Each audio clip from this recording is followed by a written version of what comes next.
My name is Eustaquio Beltran, I'm 42 years old, and in 2017, I had everything a man could want in this life. 3 construction materials stores on Insurgentes Avenue, right in the commercial heart of Aguascalientes, a quiet city in central Mexico. I earned around 200,000 pesos a month. I had a nice house in the Bosques del Prado neighborhood, 2 trucks in the garage, and a family I loved with all my heart. My wife, Lucia, was an elementary school teacher, my son, Damien, was 16, and my daughter, Valeria, was barely 9.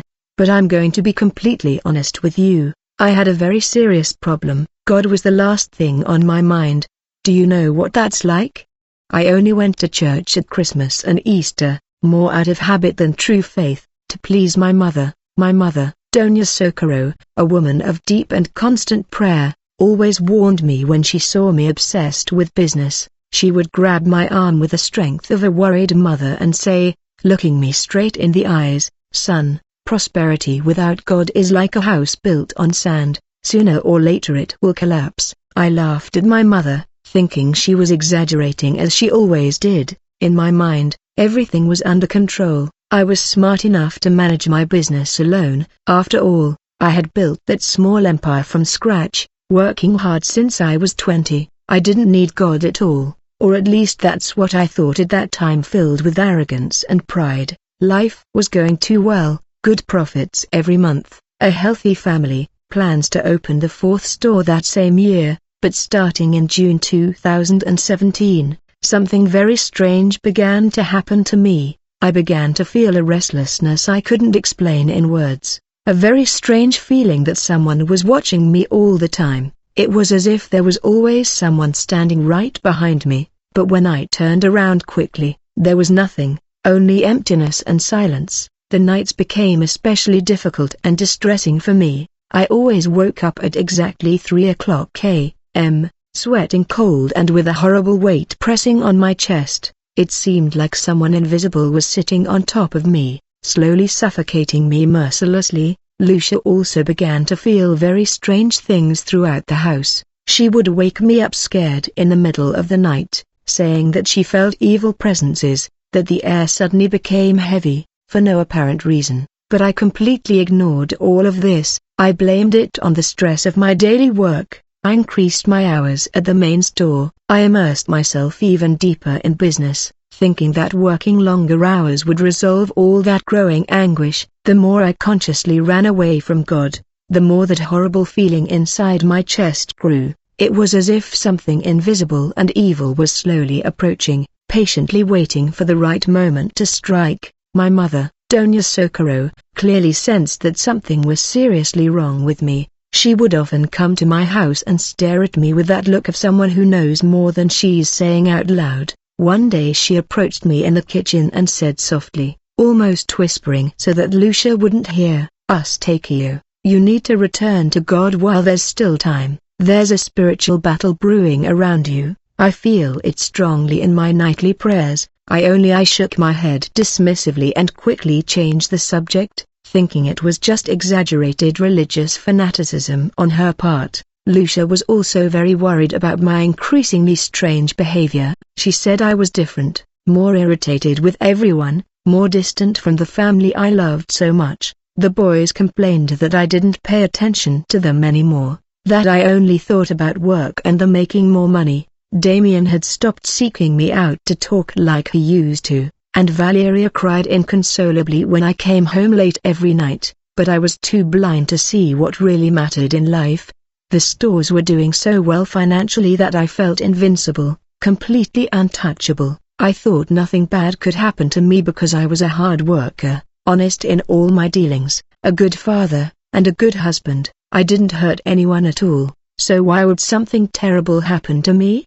That false sense of security and control was my biggest mistake, my hidden Achilles heel. I remember perfectly how, in July of that fateful year, I was in the office of my main store, counting the day's money. It had been an extraordinarily good day of sales, and I felt like the king of the world, sitting there alone with all those crisp bills in my hands. Suddenly, I felt an icy chill creep up my spine and had the very clear sensation that someone was staring at me from outside the window. When I quickly looked up, there was absolutely no one there, but that disturbing sensation didn't go away. It stayed glued to my skin. That night, I had a very strange dream that remained deeply etched in my memory. I dreamed I was standing inside my main store, but everything was completely dark and empty like never before. A black shadow stood on the other side of Insurgents Avenue, watching me in complete silence. I couldn't see the face of that figure, but I clearly felt that the presence was very evil,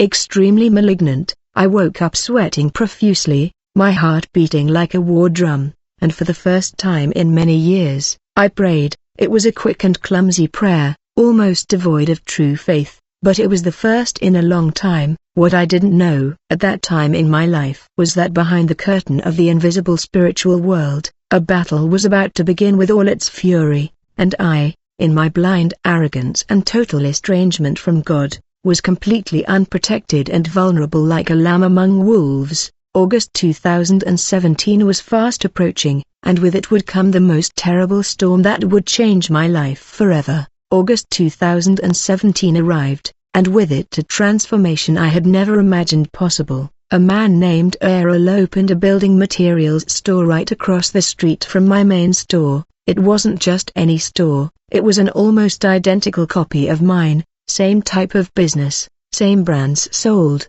even the colors of the facade were incredibly similar. This bothered me deeply, but I tried to remain calm and think it was just normal market competition. Earl was a man completely different from any competitor I had faced in my 22 years of business. Tall, thin, always dressed entirely in black, as if he were in permanent mourning, looking about 45 years old. His eyes were deep-set, dark like deep wells, and he rarely blinked when he looked directly at people. The first day he opened his business, he crossed Insurgents Avenue and came straight to me. He reached out to me and extended his cold hand. "Nice to meet you, Eustaquio. I think we're going to be great competitors," he said with a smile that chilled me to the bone. Earl's handshake was as cold as dry ice. Even though it was 30 grams hot that August day in Aguascalientes, I felt a strong chill run up my arm when I touched his hand and had the immediate urge to pull my hand back, but I controlled myself with willpower. I greeted him politely, as good manners dictate, and quickly returned to the inside of my store. Dona Beatriz, my evangelical employee of 12 years, working with me, was standing near the main counter and had seen the whole scene. Dona Beatriz flatly refused to greet Earl when he entered my store, offering some kind of strange business partnership. After he finally left, she pulled me tightly by the arm and said softly, with fear in her voice, "Boss, that man isn't normal at all." I felt a horrible chill as he passed by me, and the perfume he wears smells of withered flowers, like a funeral or wake. I forced a laugh and told him he was exaggerating too much, but deep down, I had also felt something very strange about that peculiar man. The following weeks were increasingly strange and disturbing for all of us. Don Miguel, the owner of the traditional bakery next to my shop, called me aside one day and said, very worried, "Eustaquio, that man from the new shop, arrives every day at 5:30 in the morning, long before the sun rises, and look closely. Sometimes I hear strange voices inside, but I never see anyone else come in through the front door with him." I tried to laugh at his words, but they stayed in my head all day. Patricia, the young woman who worked at the stationery store across the street, also began making very strange and worrying comments. She stopped me on the street one hot afternoon and said, with genuine fear in her big eyes, "Eustaquio, something very strange is happening that I don't understand. Your customers are walking in, they stop in front of your store, stare at it, but then they cross the street and enter his store as if they'd completely forgotten they came looking for you. This is happening every day without fail." I thanked her for her sincere concern, but inside, I began to feel really worried and alarmed. My monthly turnover began to drop dramatically, starting in the first full week of September. At first, it was subtle and almost imperceptible, a 10% drop, then 15%, then 20%. I couldn't understand exactly what was happening because I'd always had extremely loyal customers for years. I personally called several old customers, asking if there was anything wrong with my service or my prices. The answers were always vague and very confusing. "I'm not sure, Eustaquio." I felt it was better to shop across the street this time. A customer named Donna Elvira, who had been buying materials from me for 8 whole years, was brutally honest with me. She called me back after I spoke with her and cried over the phone, "Eustaquio, I don't know how to explain what's happening to me, but when I think about going to your store, like always, I get a terrible feeling. It's as if something invisible is pulling me in another direction, away from you and your business. I'm so grateful for everything you've done for me these years, but I can't step foot in there anymore." I began to observe Earl from a safe distance, desperately trying to understand how he managed to attract so many customers so quickly. His store was always completely packed with people shopping, while mine became increasingly empty and quiet. His prices were absurdly low and impossible to compete with. He was clearly selling at an apparent loss of money. How does someone manage to maintain a profitable business by selling far below actual cost? This didn't make the slightest commercial or logical sense. One night I stayed up late in the store taking the mandatory monthly inventory. It must have been around 10 p.m., when I chance looked through the window and saw lights on in Errol's shop. It seemed very strange to me because it was already well past her business's normal operating hours. I stood there watching for a few long minutes and saw shadows moving strangely inside. They weren't the normal shadows of people walking around. They were dark figures, with no clear, defined shape, gliding along the walls as if they were floating. I felt a very real fear at that specific moment, a primitive, ancestral fear that came from somewhere deep within me. I hurriedly closed my shop and practically ran home, looking back several times all the way to where my truck was parked. Lucia immediately noticed that I was pale as a sheet when I finally got home that night. She asked me what had happened to me, and I told her it was nothing serious, just accumulated fatigue, but she didn't believe me at all. That night I had another horrible nightmare that left a deep mark on me. I dreamed that Earl was standing right at the front door of my house, insistently calling me by my full name, "Eustaquio Beltran, Eustaquio Beltran, come see what I have to show you," he said in a strange voice. I woke up screaming loudly, and Lucia had to calm me down for almost half an hour while I trembled. She was terrified too because she had just woken up from the exact same dream, the same man dressed in black standing at our door, calling us between September and November of 2017. I watched as my empire crumbled in slow motion before my eyes. It was like being in a living nightmare with absolutely nothing I could do to stop it. September arrived, and my turnover plummeted 40% without any logical or rational explanation. Clients who had been buying from me for years simply vanished like smoke,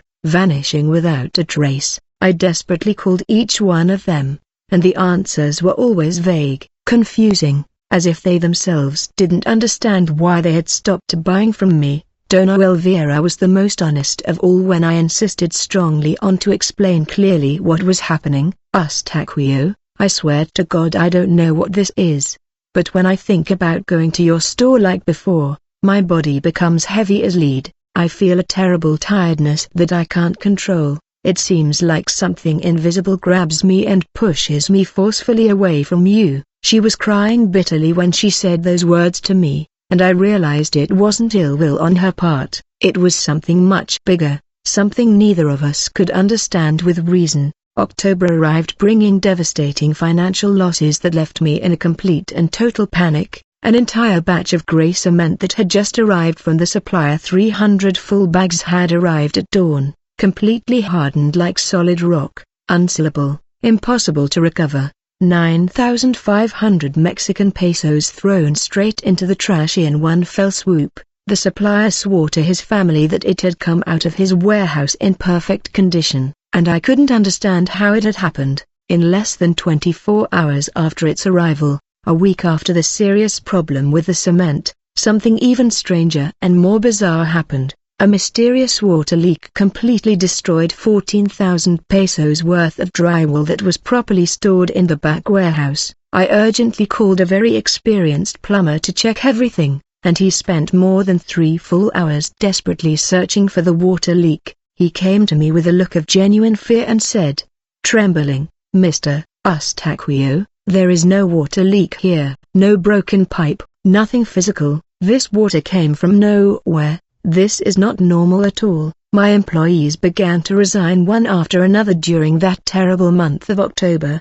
3 employees in the exact same week, all with very similar and extremely disturbing stories. Carlos, who had worked faithfully with me for 5 years and was like a little brother to me, came to me in tears to hand me his resignation letter. He grabbed my hand tightly and said, visibly trembling, "Eustaquio, I can't stand working here anymore. Every day I dream I'm locked in a dark room with that man from the store across the street, staring at me without blinking." Carlos continued speaking between uncontrollable rumbles of anguish. "I wake up every night at 3 a.m., sweating like I've just been bathed, unable to breathe properly, with my heart beating so hard it feels like it's going to jump out of my chest. My wife told me clearly that either I quit this job or she'll leave me and take the children because she can't stand seeing me sick like this anymore. I tried to convince him to stay. I offered him a substantial raise,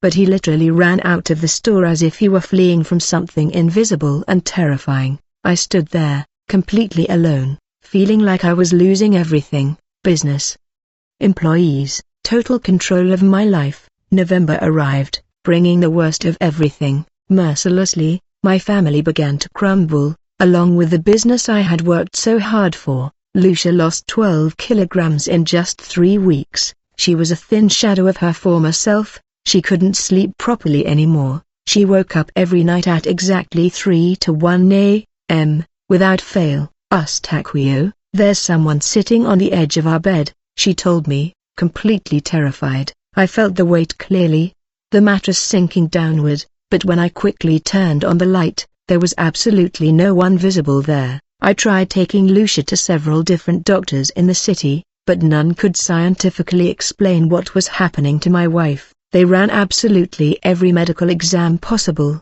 complete blood count, thyroid, hormones, brain MRI. Everything came back completely normal, all the results within expected parameters. The doctors said it was generalized anxiety, work-related stress, major depression, and they loaded her with psychiatric medications that solved absolutely nothing. She continued to lose horribly, wasting away right before my eyes, and I felt completely powerless to help the woman I loved. Damien, my 16-year-old son, locked himself in his room and stopped talking to the whole family. He stayed in the drawing very strange and disturbing things, strange symbols I had never seen in my entire life. His skin was unhealthily pale, the dark circles under his eyes, too deep for a boy his age. The high school psychologist urgently called me in for a priority meeting. "Mr. Beltran, your son is drawing extremely disturbing things in class. Black figures without faces, strange symbols that seem occult or satanic." The psychologist carefully opened the folder with Damien's disturbing drawings, and I felt my stomach churn violently. They were horrible, very dark images, full of symbols that definitely seemed satanic or demonic. He told me something that gave me goosebumps. "Mr. Beltran said that a man with no clear face appears in his room every night and insists that he draw those things." Terrible. I left that meeting with my legs shaking uncontrollably, feeling like I was losing my son to something dark I couldn't see or fight with my own strength. I was losing absolutely everything at once, unable to stop it: my business of years, my beloved wife, my oldest son, my complete mental balance. The debts began to accumulate in a truly terrifying way. They were already over 110,000 Mexican pesos and growing. I would wake up in the middle of the night, drenched in cold sweat, desperately calculating in my head, trying to find a financial solution that simply didn't exist. My mother, Doña Socorro, would often come home and weep bitterly, seeing the devastating situation of the entire family, and she would always repeat exactly the same plea: "My son, Return to God while there is still time for salvation. But I was still stubbornly trying to solve everything completely alone, relying on my own limited strength. In my insufficient human intelligence, I mistakenly thought I would be able to reverse that catastrophic situation simply by working longer hours, exerting myself physically, and being more astute than Errol in business. I was completely blind to the spiritual reality. This wasn't just a common business battle, it was a declared spiritual war, and I was fighting completely unarmed, completely alone, without any divine protection whatsoever. On the night of December 8, 2017, a Friday, at exactly 10:47 p.m., someone desperately knocked on the front door of my house. I was sunk in the living room couch, completely surrounded by overdue bills and invoices I had no way to pay. The debts already exceeded 110,000 Mexican pesos, and I simply saw no possible way out of this situation. When I wearily opened the door, I got a tremendous shock. It was Patricia, the 23-year-old woman who had worked with me for 2 full years before leaving in September to work with Errol.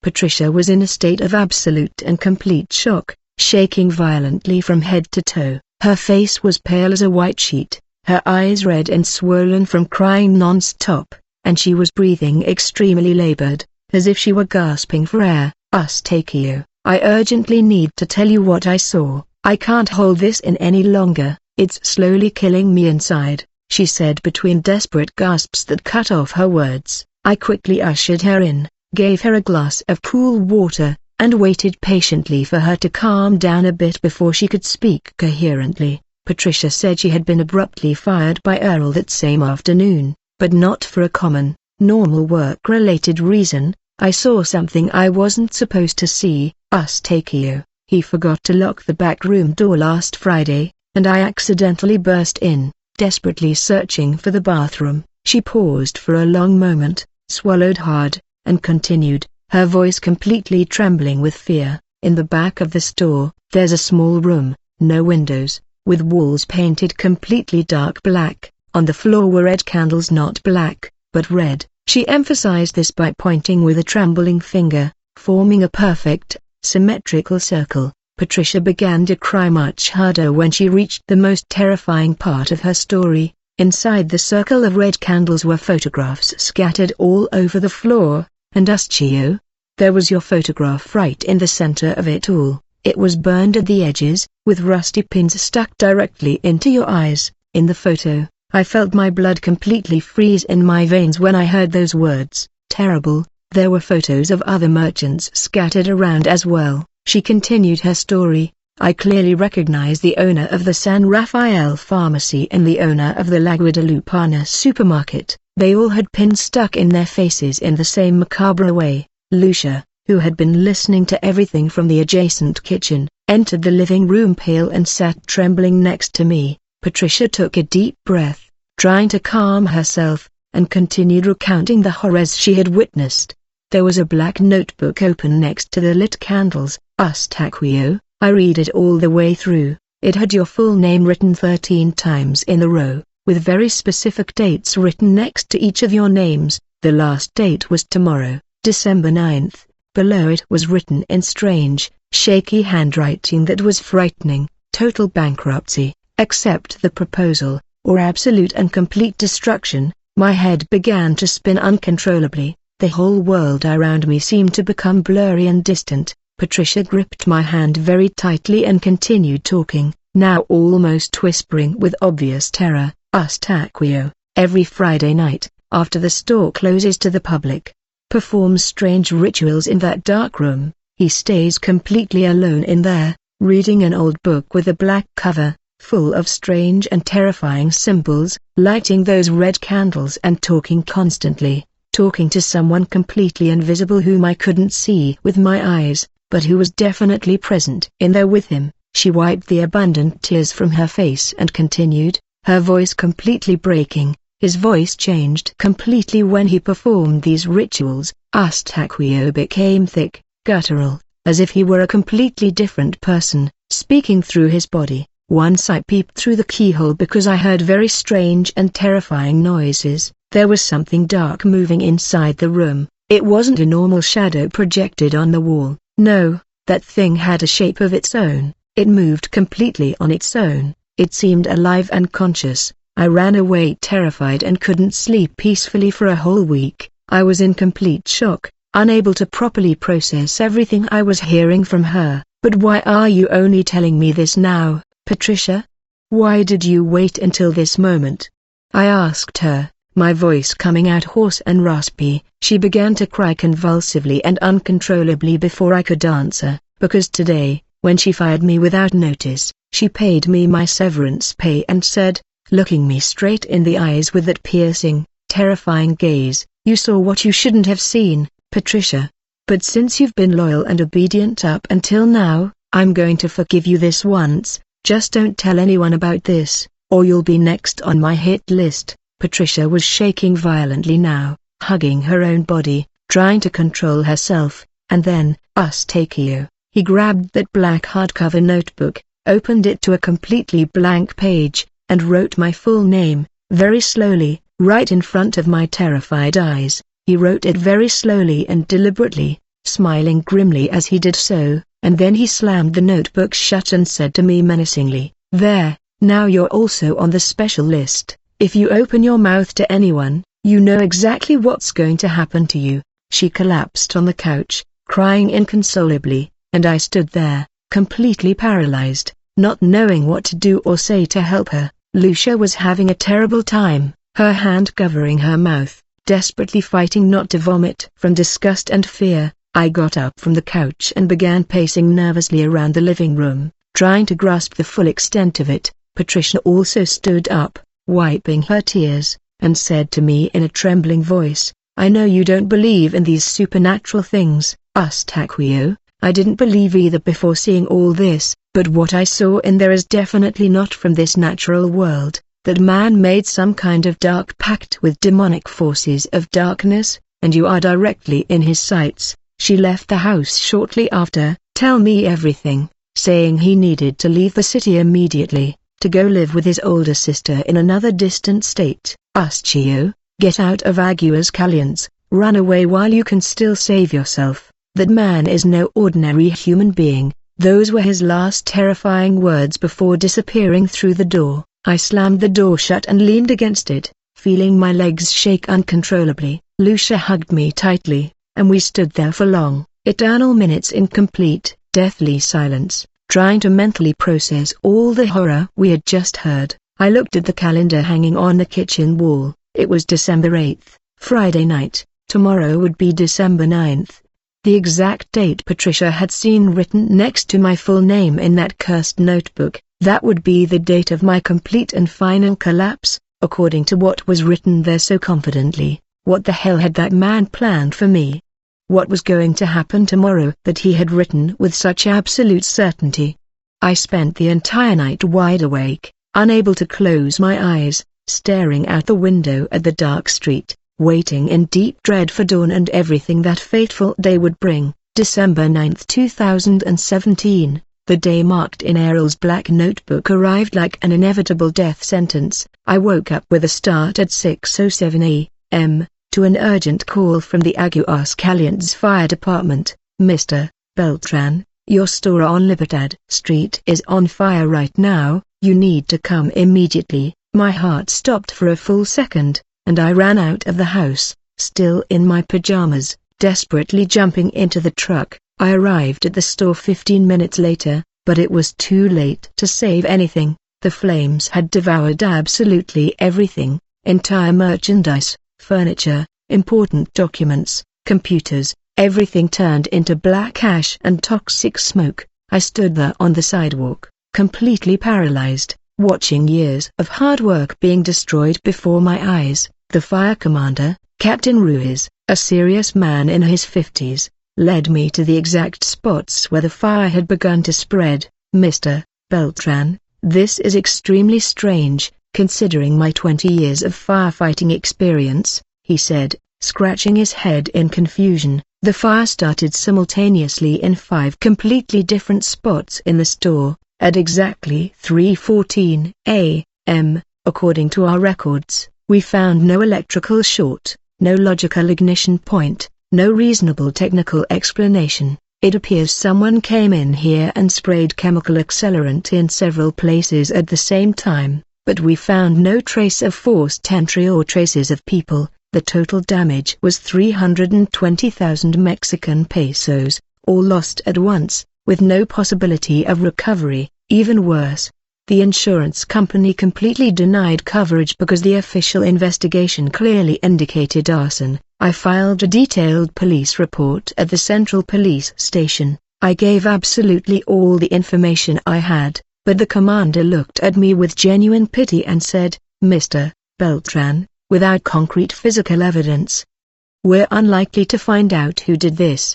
The case was officially filed as a fire of completely undetermined cause. January 2018 arrived, and I was completely desperate, trying to get back on my feet with the 2 tenths I still had. I went to the bank and got a 70,000 peso loan with sky-high interest to try to replenish the basic inventory, but my utter desperation made me make a huge mistake. I took out 50,000 more, with illegal moneylenders in the city center. The interest rates were completely exorbitant, 15% compounded monthly, but I simply saw no other way out in that moment of absolute panic. The store on Zaragoza Avenue began being systematically and extremely violently attacked in February. It wasn't just once, but 4 brutal robberies in just 3 consecutive weeks, always during the night. They only took the cash from the safe and violently ripped the security cameras off the walls. In the 4th robbery, the criminals left a threatening message painted in black spray paint on the back wall: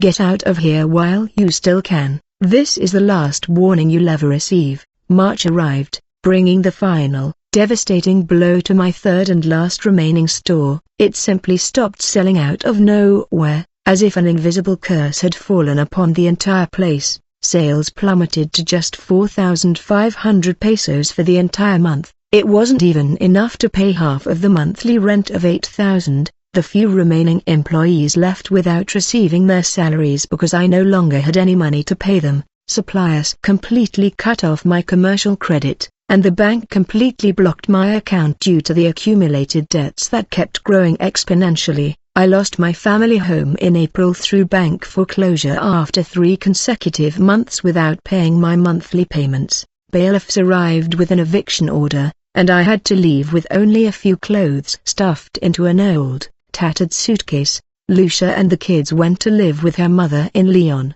Guanajuato, a city 2 hours away. Lucia was completely unrecognizable, weighing just 43 kilograms, taking 3 different types of strong antidepressants, with sunken eyes and completely lifeless and hopeless. Damien stopped talking to me completely. He avoided me as if I were a complete, dangerous stranger. Valeria, my little girl, barely 9 years old, cried convulsively and uncontrollably every time I came to visit her maternal grandmother's house. "Dad, why did God allow this to happen to us?" she once asked, hugging me tightly. I had no valid answers to give my innocent daughter, because I myself didn't understand why everything in my life had fallen apart so quickly. May 2018 represented the absolute bottom of the darkest pit of my entire existence. I was literally living and sleeping inside a 2009 Chevy pickup truck, borrowed from a distant cousin who took pity on me. I parked in different spots every night so the police wouldn't bother me or tow the vehicle. I bathed in ice-cold water in the filthy public restrooms at the bus terminal, paying 4 pesos to the attendant to let me in discreetly. I ate a 10 peso sandwich only once a day, only when I had some money in my pocket. The total accumulated debts had reached 420,000 Mexican pesos between commercial banks, old suppliers, and threatening illegal lenders. I had absolutely no valuable material possessions left, nothing. Only the dirty clothes I was wearing and that borrowed truck. My family was completely destroyed and scattered, each suffering bitterly in a different corner. My faith in God was practically dead and buried beneath all that unbearable suffering and constant humiliation, or at least that was exactly what I thought in those darkest and most desperate days of my life. June 2, 2018, a Saturday, exactly 10 a.m. I could no longer bear to live in that horrible way. destroyed, humiliated, unable to help my family at all. I had gone over a full week without being able to speak to Lucia because she had blocked my phone number. The reason was absolutely terrible. Damien had tried to cut his wrists with a razor in the bathroom of his grandmother's house, deliriously claiming that the faceless man had ordered him to do it. Valeria had completely stopped eating due to the deep depression she was suffering. Lucia's mother called me from a payphone to tell me that my daughter was wasting away dangerously, losing weight at an alarming rate. Aquio, the girl is getting to the skin and bones. Do you need urgent?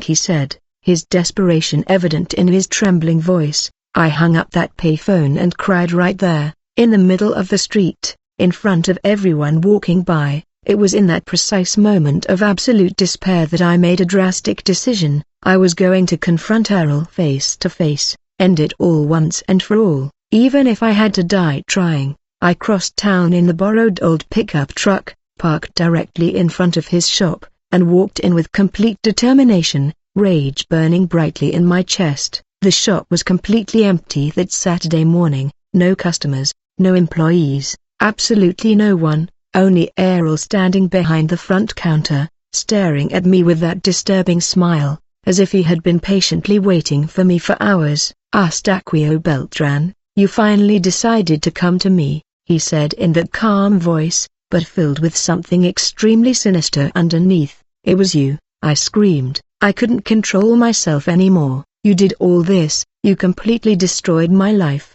my family, my business. Patricia told me absolutely everything about the rituals, the photographs, the black notebook, everything. Earl denied absolutely nothing, didn't even try to feign surprise or show false innocence. He simply walked calmly to the glass door, locked it from the inside, and flipped the sign to the closed position. Sit down, Aquio, let's talk quietly like real, serious businessmen, he said, pointing to a chair at the counter. I sat down because my legs were shaking uncontrollably from pure rage, deep fear, intense hatred, utter despair, all mixed up in an emotional whirlwind. Earl very calmly opened a leather folder on the counter and took out several official bank documents, detailed statements, and legal receipts. His full name appeared on all of them, along with absolutely staggering amounts that left me speechless. I have exactly 2,700,000 Mexican pesos deposited in 3 completely different bank accounts,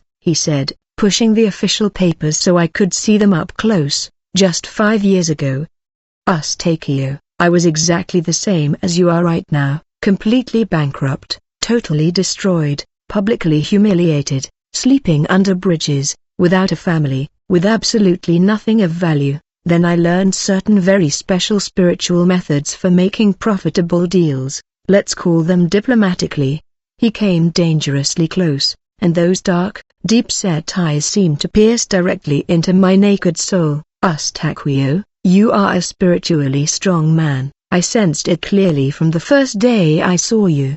He continued, that's why I tested you during all these difficult months. I placed you under extreme and constant pressure. Weak men break in just 2 weeks and desperately accept anything, but you resisted. That shows me you have value, immense spiritual power, that your soul is strong and extremely valuable for certain purposes. I felt an icy chill run down my spine when he said the word soul in such a specific and calculated way. Earl returned behind the counter and crossed his arms over his chest, studying me carefully like a predator carefully studies its vulnerable prey. I'm going to make you a completely irresistible offer, Aquio. I'll pay off all your accumulated debts of 420,000 pesos by next Monday. I'll help you completely recover your family, cure your ailing wife, and save your suffering children. I'll make you the majority partner in an extremely lucrative and profitable business. In exactly 6 months,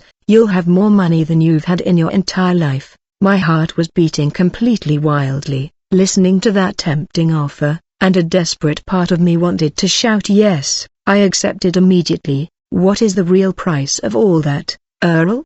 I asked, my voice hoarse from so much pent-up fear. He smiled, his teeth fully revealed, in a way that made my skin crawl. Total and absolute loyalty to me, Aquio. You will do exactly everything I teach you, without questioning a single word. You will frequent certain very specific places with me, participate in certain select special meetings. You will finally learn the true source of power in this corrupt world. It is not dirty money or political influence, it is deep and ancient spiritual knowledge, absolute control over invisible forces that exist all around us and that ignorant people don't even know are present. He placed in front of me an official letterhead, a formal business partnership agreement. There is absolutely nothing illegal written here. You may read it calmly and quietly, he assured me confidently. It's just a completely normal business partnership contract, but it represents an eternal and irrevocable commitment. Eustace, once you sign this with your own fresh blood, there will be no turning back, no regrets possible. You will be a permanent part of something far larger and older than the two of us. I gripped the paper with hands that were shaking violently and began to read every line, every word carefully, desperately searching for the hidden catch. The contract seemed completely normal until I reached the last page: profit percentages, standard work clauses, common business rights and obligations, but there was one extremely strange and frightening clause, written in smaller letters at the bottom. The partner irrevocably agrees to honor the hidden principles of the secret organization, under penalty of total and irreversible loss of tangible and intangible assets. I pointed to that specific line and asked, my voice shaking uncontrollably, what exactly does intangible assets mean in this strange clause?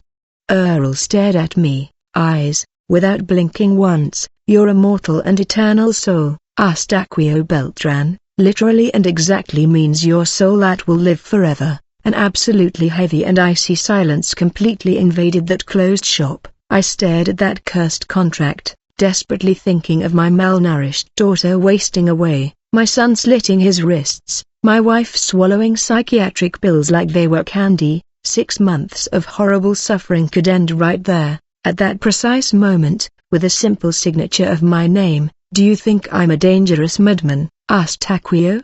An evil being, a nightmare monster? Earl asked, tilting his head to one side. I'm absolutely nothing of the sort. I'm just brutally realistic about how the invisible spiritual world truly works. This God you claim to serve faithfully, where exactly was he when you lost absolutely everything?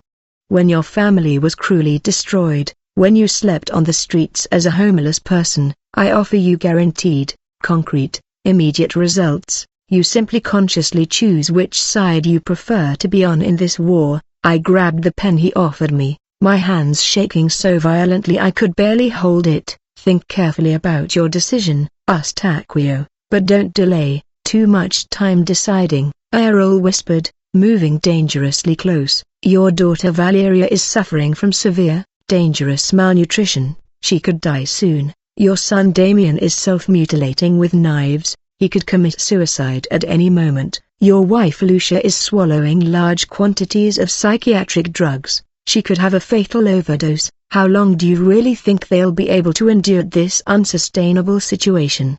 I abruptly stood up from my chair, gripped that cursed paper tightly, and quickly left that store without saying absolutely a word, slamming the door violently behind me. That endless night, sitting completely alone in the back seat of the old pickup truck parked on a dark street, I stared, mesmerized, at that diabolical contract. It was only a matter of signing my full name with my own blood, only selling my immortal soul in order to save my mortal and temporal family. The pen was in my right hand, the signature line waiting empty below. I closed my tired eyes. For the first time in many months of absolute silence with God, I prayed weakly and desperately, my God, if you still exist somewhere in the universe, if you still care even the slightest bit about my life after I abandoned you, please help me, I beg you. June 8, 2018, Thursday, 2:47 a.m. I was parked in the historic Plaza de la Patria, right in the empty heart of Aguascalientes, suffering from excruciating insomnia for 3 consecutive days. In my sweaty right hand, that cursed contract that Earl had handed me lingered in my tormented head. His voice repeated endlessly, your daughter is malnourished, your son is cutting himself, your wife is swallowing pills, I opened the dusty glove compartment of the truck and took out the pen that was stashed inside. All I had to do was sign that paper and end all the suffering once and for all. My family would have nutritious food, adequate medical care, a decent home to live in again. I would get money, respect, and human dignity back. It was all about selling my soul, which was truly a soul, something invisible, intangible, that perhaps didn't even really exist. It was worth losing my eternal family to cling to a religious belief. I grabbed my old cell phone and saw a distressing message that seemed to have been sent to me from a different number at 11:14 p.m. Eustaquio, Valeria fainted again today at school. The principal says it's severe advanced malnutrition, that if this continues, she could have permanent damage to her development. I have absolutely no money left, not even to buy proper food for the children. For the love of God, you need to get money urgently now. I can't stand seeing my children suffer anymore. Hunger. Hot tears began to roll completely uncontrollably down my face, dirty from days without being able to bathe. I was going to sign that diabolical contract. I was going to sell my eternal soul to whoever it took, but at least my innocent children would be able to eat decently. They would be able to continue living. I placed the tip of the pen, trembling, over the signature line at the end of the cursed document. I took a deep breath, closed my eyes tightly, and began to press the pen against the white paper. It was at that exact moment that memories forgotten for years flooded my mind like a devastating tsunami. I was barely 8 years old, sitting in the humble kitchen of our simple home, my mother, Doña Socorro, patiently teaching me the entire 23rd Psalm, making me memorize each verse one by one. My son, engrave this in your heart for the rest of your life. Understand, even though I walk through the valley of the shadow of death, I will fear no evil, for you are always with me, protecting me. Another extremely powerful memory arose from the depths of my shattered soul. My beloved grandmother, Dona Refugio, lying on her deathbed in 2009, holding my hand with the little strength she still had left. Asta, promise me one important thing before I depart from this world to the next. Absolutely nothing that happens to you in your life matters, wealth or poverty, health or sickness, joy or deep sorrow. Never, ever abandon Jesus Christ. He always offers the whole world on a platter of pure gold, but exacts all of eternity as the final payment. Something completely broke inside my chest in that decisive instant. A dam of emotions repressed for months exploded violently all at once. I tore that cursed contract into 20 tiny pieces, throwing them all out the van window. I got out of the vehicle barefoot, my feet hitting the icy sidewalk, and fell to my knees right there in the middle of that completely deserted plaza, and then I screamed with absolutely all the strength still left in my shattered lungs. My God, I know perfectly well that I deserve absolutely nothing from you. I abandoned you completely when my life was good, when I had money and material success, but I will not sell my eternal and immortal soul. I would rather die 1,000 times over faithful and poor than live rich and a slave to darkness. You can take anything from me you want, you can leave me in abject misery, but my soul belongs to you alone, Lord. I wept like I had never wept in my entire life.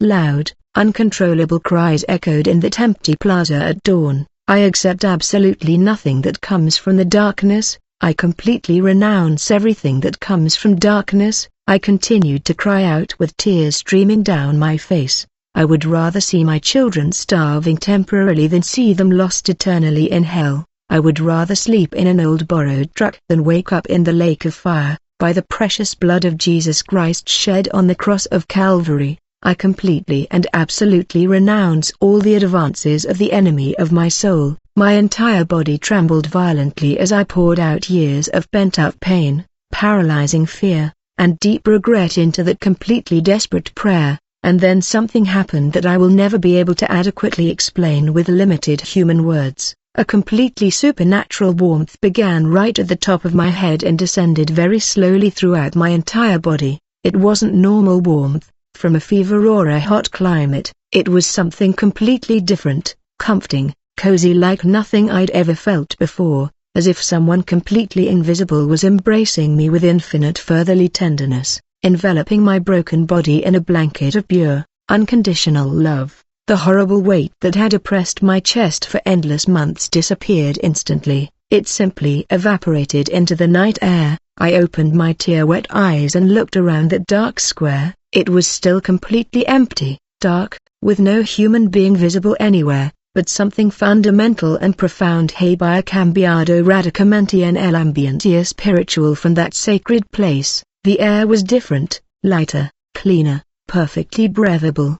It was as if an evil, oppressive presence that had been outside had suddenly been forcefully expelled, and then I heard a clear voice, not with my external physical ears, but deep within my completely broken spirit. I never abandoned you, my beloved son, even when you completely abandoned me. I was always here, patiently waiting for you to return to me. The spiritual battle was already victoriously won in the invisible world. The demonic forces of darkness were completely defeated. Now rise from the ground, wipe away those tears, and walk in absolute faith. I looked desperately around, searching for who had spoken those powerful words. There was absolutely no one visible anywhere, but I knew with absolute and unshakable certainty that it was God speaking directly to me. That's when something completely inexplicable happened before my astonished eyes. An elderly woman appeared literally out of nowhere, slowly crossing that completely deserted plaza,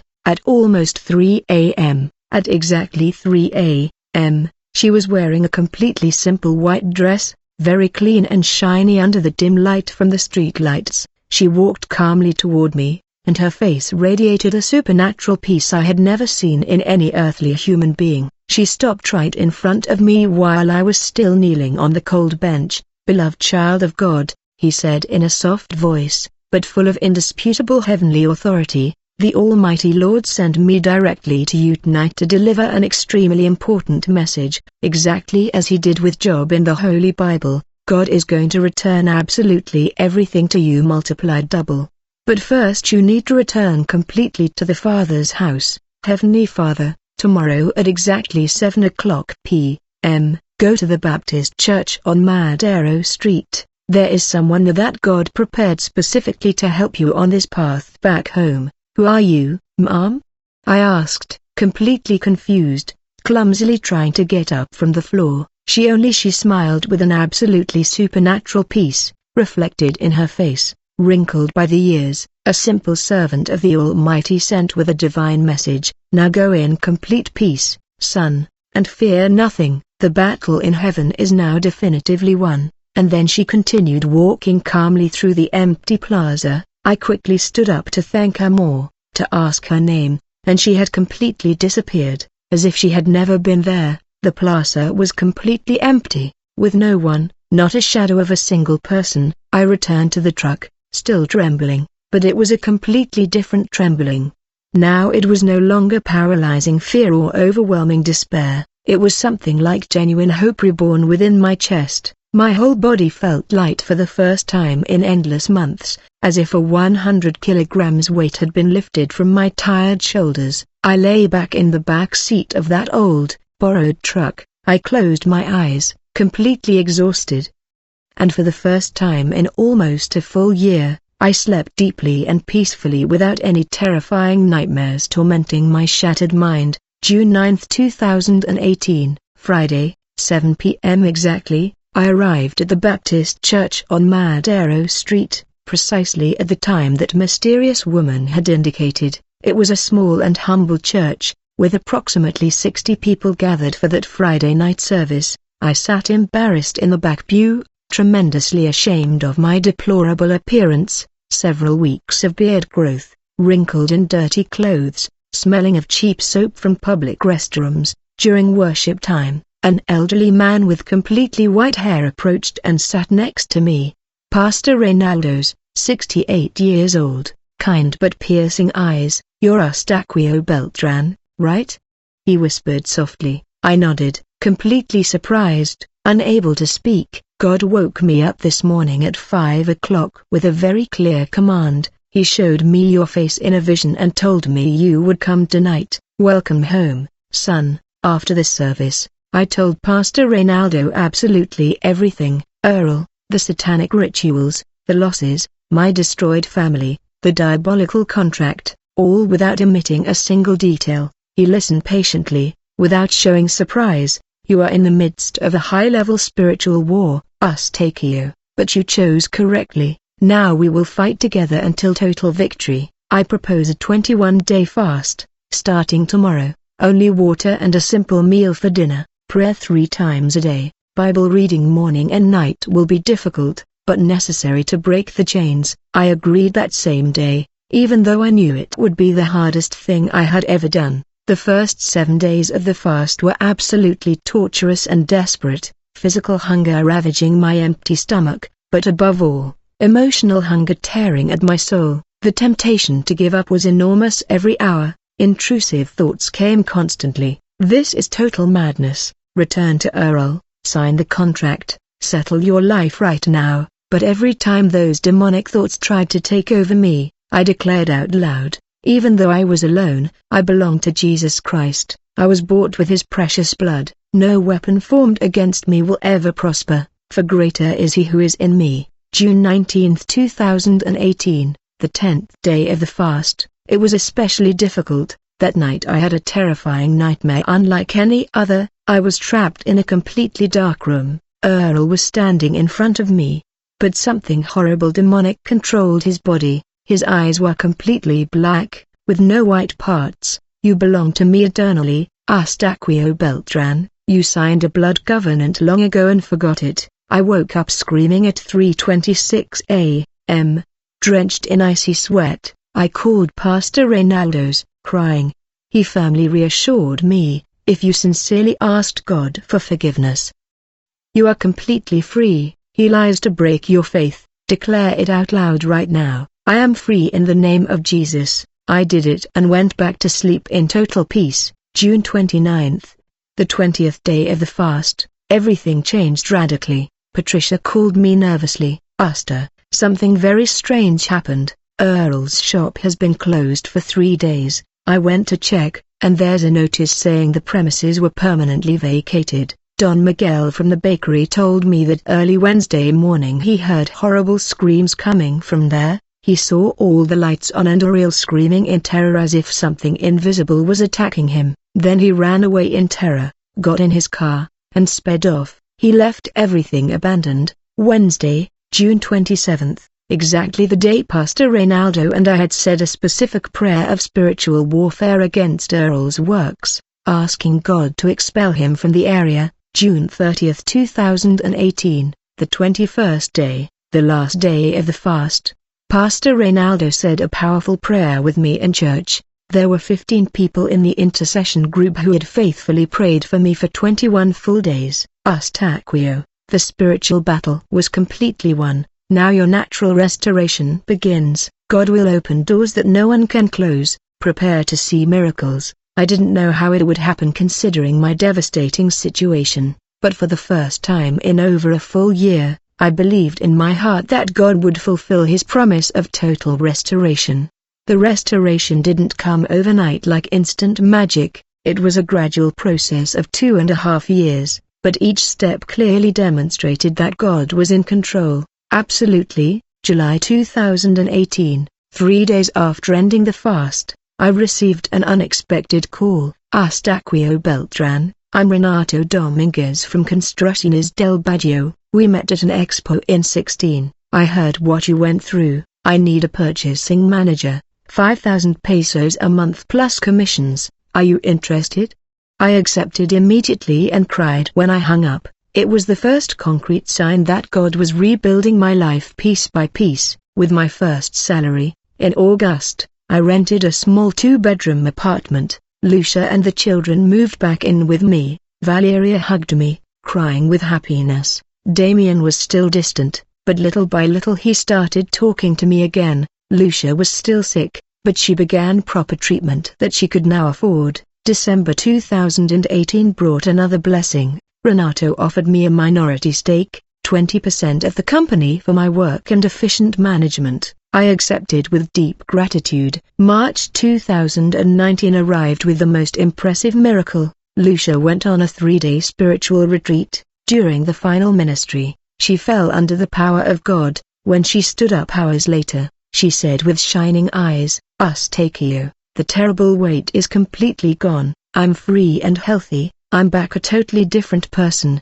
eating well, smiling, interacting with the children. I gained 8 kilograms in 2 months." She gradually stopped all psychiatric medications under medical supervision, her doctor said, astonished. "I don't know what happened at that retreat, but this is a recovery I haven't seen in 20 years of my career." In September 2019, Renato made a major proposal. "I'm going to open a new building materials company, 51% for you as the majority partner, 49% for me. I'll provide the initial capital, you provide full management." We opened the first store in November of that year in Lopez Mateos Avenue. It wasn't luxurious or large, but it was truly mine.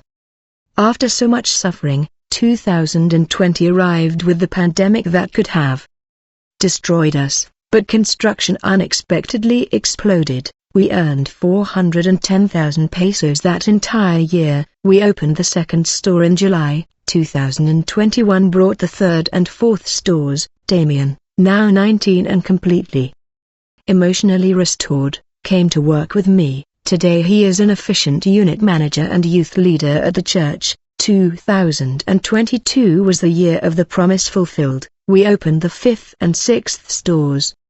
I bought a beautiful house in Bosques del Prado, even better than the one I had lost years before. Sitting in the new living room, I did the final accounts. I used to have 3 stores and earned 2,300,000 pesos annually. In 2022, with 6 established stores, I earned 4,600,000 euros. Exactly the perfect double, as God promised Job in the scriptures. Today, in 2025, I have 7 thriving stores, more than 60 employees, and an active ministry of entrepreneurs in the church, helping others going through crises. Lucia coordinates social work. Valeria plays the keyboard in the worship group, and Damien will be married next year. To a God-fearing young woman, I never took my eyes off the Lord again. Last week, something surprising happened that completely closed this chapter of my life. I was working at the store on Insurgentes Avenue, exactly where it all began in 2017. I bought the space where Earl's store used to operate, and today it is my most successful flagship store. A woman in her 50s walked in nervously and stared at me. "You, Eustaquio Beltran?" he asked. With a trembling voice. "Yes, it's me," I replied, not understanding what she wanted. "I'm Alma, Earl's sister. He asked me to deliver this to you personally before he died." He held out a yellowed, wrinkled envelope. I felt my blood run cold instantly. Earl passed away in June 2024. He committed suicide by hanging himself in his room. He spent 5 years in a psychiatric hospital in Zacatecas, having constant violent crises, screaming that beings of light were relentlessly chasing him day and night. In the end, he simply couldn't take it anymore. She left quickly after handing me the envelope. Without saying anything else, I opened it with trembling hands. Inside was a letter written in uneven, shaky handwriting. "Eustaquio, I tried to destroy you because I deeply envied your close-knit family. I had absolutely nothing true in my empty life. I made dark pacts that promised me temporal power, but gave me unbearable eternal torment. You chose the right path of light. I chose the wrong path of darkness. Forgive me if you can, Earl." I sat on the store floor and wept, not from joy at having won, but from genuine compassion. He was simply a lost man who made terrible choices. I prayed for him right there, forgiving him completely from my heart. Today I serve God with reverent fear and trembling. Every store has an open Bible on the counter and the verse from Isaiah 54 hours 17 minutes framed on the main wall. Every Friday at 6 p.m., we hold an optional worship service with the employees, and 80% participate voluntarily. I have led 31 people to Christ through this ministry, including 4 former Earl employees who sought me out for spiritual help. I created the Job Entrepreneurs Ministry, helping financially bankrupt Christian entrepreneurs. We have completely restored 12 businesses since 2022. I learned 3 fundamental lessons that I carry in my heart. First, prosperity without God is an inevitable death trap. When I had everything materially, I thought I didn't need it. God allowed me to temporarily lose everything so I could understand that He is my eternal everything.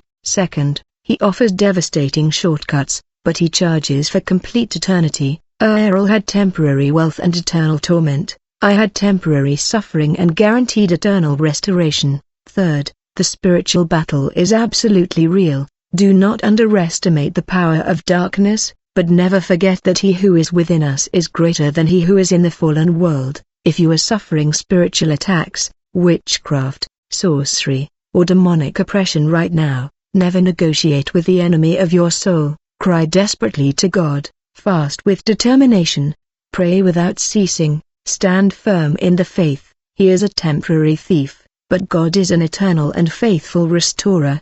He gave me back exactly double what He promised and can do the exact same for you if you trust fully. All glory, honor, and power belong to Jesus Christ the Lord alone. This is my true testimony that no weapon formed against God's servant will ever prosper. Amen and Amen.